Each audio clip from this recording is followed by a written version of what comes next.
छुपाया जा रहा है इसराइल में होने वाली तबाही को, छुपाया जा रहा है नेतन्याहू को, और छुपाया जा रहा है इसराइल के पैट्रियट और थर्ड। इसराइल ने ऐलान किया था कि उसने हिजबुल्लाह का हेड ऑफिस जो है उसको बम से उड़ा दिया है। इसराइल जो है, अमेरिका, दोनों जंग हार रहे हैं। बिस्मिल्लाहिर्रहमानिर्रहीम, बोलते कालम के साथ मैं अमर रज़ान। और इसराइल का एक नहीं, दो नहीं, 3 जहाज़ जो हैं वो तबाह हुए हैं। बड़ी ख़बर है जिसको शाया किया गया है। बिन गोरियन जो उनका एयरपोर्ट है उस पर हमला किया था ईरान ने, और ईरान के हमले के नतीजे में जो प्रोजेक्टाइल जो कि मिसाइल, प्रोजेक्टाइल इसलिए कहते हैं कि ये पूरा एक प्रोजेक्ट है, यानी प्रोजेक्टाइल इस तरह की एक ही मिसाइल के अंदर बेशुमार दूसरी सलाहियतें मौजूद होती हैं। जिस तरह से क्लस्टर बॉम्ब्स हैं वो भी मौजूद होते हैं। और इसराइल के आसमान पर आजकल इस तरह की आतिशबाजी जैसे हम आम दिनों में देखते हैं कि एक हवाई चलाते हैं और ऊपर जाकर वो जब फैलती है तो उसमें से कई गुल जो हैं, गुल से मुराद ये है कि कई आग के जो हैं शोले वो निकलते नज़र आते हैं, आंखों को भले लगते हैं, लेकिन तेल वेब में आजकल रोज़ाना यहूदी ये नज़ारा देख रहे हैं। कल जो पारस गैस फील्ड पर हमला हुआ उसके बाद जवाब देना शुरू किया ईरान ने। बारी बारी उसने कभी कतर, कभी अबू धाबी, कभी सऊदी अरब, उनकी गैस और ऑयल फील्ड्स पर हमला किया, लेकिन इसराइल को उसने ऐसा जवाब दिया कि याद रखेगा बिन गोरियन एयरपोर्ट एक मरतबा फिर बंद हो गया। वैसे तो खलीजी कई ममालिक जो हैं उनकी एयर स्पेस इस वक्त बंद है, कुछ धुएँ की वजह से और कुछ उन मिसाइल्स की वजह से जो ईरान से उड़ते हैं और आकर गिरते हैं, और उनका कोई जवाब देने वाला नहीं है। यानी उनके इंटरसेप्टर्स जो हैं अब उसको रोकने में कामयाब नहीं हो रहे। 3 जहाज़ जो हैं उनके बिन गोरियन एयरपोर्ट पर खड़े तबाह व बर्बाद हो गए, और इसका उन्होंने बाकायदा ऐलान भी कर दिया। इसके साथ साथ कल रात होने वाले हमलों में अब तक की इतलात के मुताबिक सैकड़ों यहूदी जो हैं वो ज़ख्मी हुए और 20 जो हैं वो हलाक हो चुके हैं। 7 की इतला जो है ये यहूदी अखबारात भी दे रहे हैं, लेकिन ये 7 से मामला कुछ ज़्यादा है, क्योंकि छुपाया जा रहा है इसराइल में होने वाली तबाही को, छुपाया जा रहा है नेतन्याहू को, और छुपाया जा रहा है इसराइल के पैट्रियट और थर्ड और एरो उनका अपना दिफाई निज़ाम है जो इस जंग में बिल्कुल किसी काम का नज़र नहीं आया है। ईरान ने जहाँ जहाँ चाहा है वहीं वहीं इनको ठोका है, यानी वो मिसाइल ठोका है, और उस मिसाइल के नतीजे में इनके तमाम जो सैटेलाइट सिस्टम्स के थे चीज़ें वो तबाह हुई। सैटेलाइट रिसीवर स्टेशन जो हैं वो तबाह हुए। कल की रात इजराइलियों यानी यहूदियों पर काफ़ी भारी रही। एक तरफ से ईरान के मिसाइल्स, बैलिस्टिक मिसाइल्स और उसके क्लस्टर बॉम्ब्स जो हैं वो आग लगा रहे थे, तो दूसरी तरफ हिजबुल्लाह ने भी अपना जो है काम दिखाया। मज़ीद 6 इजरायली टैंक्स जो हैं उनको ईरानी मिसाइल्स के ज़रिए निशाना बनाया। ये एंटी टैंक मिसाइल्स थे, लेज़र गाइडेड मिसाइल थे, जिनसे मज़ीद मरक्का उनका टैंक है वो जदीद टैंक समझा जाता है। 4 पहले इन्होंने जलाए थे हिजबुल्लाह ने, और 6 रात को, यानी 10 टैंक जो हैं अब तक इनके हो गए हैं। इसके साथ साथ इसराइल के तमाम शहरों पर भी हिजबुल्लाह ने अपनी कार्रवाइयाँ तेज़ की हैं।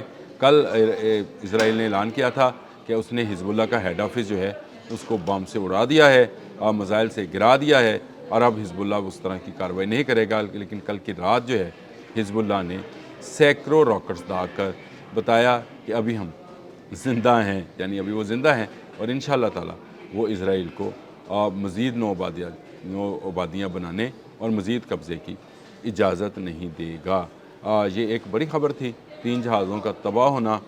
इससे पहले अमेरिका के कई जहाज़ जो हैं वो तबाह हो चुके हैं, लेकिन ये वो हैं जो कि मीडिया पर आई रिपोर्ट्स। ना मैं इसराइल में हूँ, ना मैं ईरान में हूँ, मैं आपके सामने बैठा हूँ, लेकिन इंटरनेशनल मीडिया के अंदर जो किसी भी ज़ुबान में ख़बरें आती हैं मैं आप तक पहुँचाता हूँ, ताकि आपके तक ताज़ा तरीन इस जंग की सूरत हाल पहुँचती रहे। पाकिस्तान डायरेक्टली लिंक्ड है, पाकिस्तान क्या पूरी दुनिया इस जंग से मुतासिर है। कहीं ऑयल की प्राइसेस बढ़ रही हैं, कहीं गैस जो है नापैद होती चली जा रही है, और ऐसी सूरत हाल में आप लोगों का अवेयर रहना, यानी आप लोगों के लिए जो है मालूमात जो हैं लेकर मैं आता हूँ, और यही बताता हूँ कि इसराइल जो है, अमेरिका, दोनों जंग हार रहे हैं, और ये जंग हारने के बाद ये माफ़ी भी मांगेंगे और ईरान का होने वाले नुकसान का अजाला भी करेंगे। आपने हुर्मुज़ भी अब हमेशा हमेशा के लिए ईरान के कब्ज़े में चली गई है, जो कभी ये वापस नहीं ले पाएंगे, क्योंकि अब ईरान वहाँ से गुज़रने वाले तमाम जहाज़ों से मसूल लिया करेगा। मसूल समझते हैं, चुंगी लगती है जो चुंगी लगेगी, और ईरान को ये उस नुकसान का जो इस जंग में हुआ है उसका अज़ाला किया करेंगे, पैसे दिया करेंगे। अरब ममालिक से जहन से ये ज़ौम भी ख़त्म हुआ कि अमेरिका उनकी हिफाजत कर सकता है।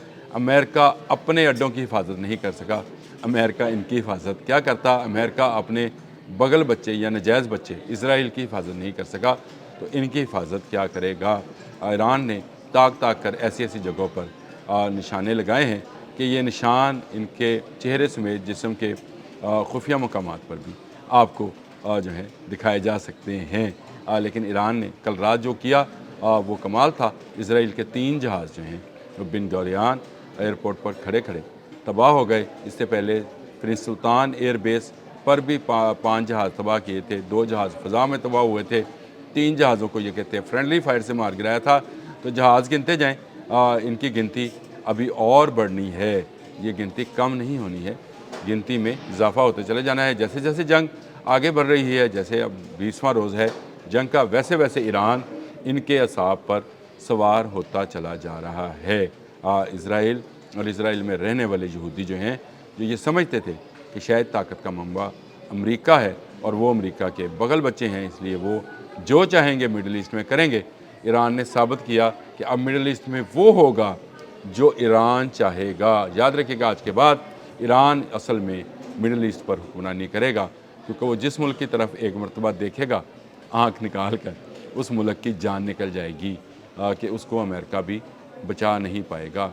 ईरान के साथ भी कुव्वतें मौजूद हैं, दुनियावी कुव्वतें जिनको कहा जाता है वो मौजूद हैं, लेकिन उस पर अल्लाह की जानिब से भी कुछ कुव्वतें जो हैं मुझे ऐसे दिखता है जैसे वारिद हो रही हैं और वो इसकी हिफाजत के इंतज़ाम कर रही हैं। नहीं तो कहाँ अमेरिका की टेक्नोलॉजी और कहाँ ईरान। लेकिन ईरान का जो है पुरानी टेक्नोलॉजी भी जो है, जैसे शायद 136 है, उसका भी जदीद टेक्नोलॉजी मुकाबला नहीं कर सकी। तो ये बिल्कुल हाथी वालों को अबाबीलों का जवाब है, जो सजील फेंकती थी और हाथी जो है खाया हुआ बुस बनती चली जा रही थी। आज ये खाया हुआ बुस जो है आपको बिन गोरियान में, प्रिंस सुल्तान एयरबेस पर और कुवैत में, इराक़ में नज़र आता है, जहाँ पर इमारतें ज़मीन बोस हैं और ईरान के आने वाले ड्रोन्स और ईरान के आने वाले मिसाइल्स को रोकने वाला कोई नहीं है, और ईरान रुक भी नहीं रहा है। अब दुनिया कहेगी कि रुक जा, और ईरान नहीं रुकेगा जब तक अमेरिका और इसराइल उसके पाँव नहीं पड़ेंगे। अब तक के लिए इतना ही। अल्लाह हाफ़िज़।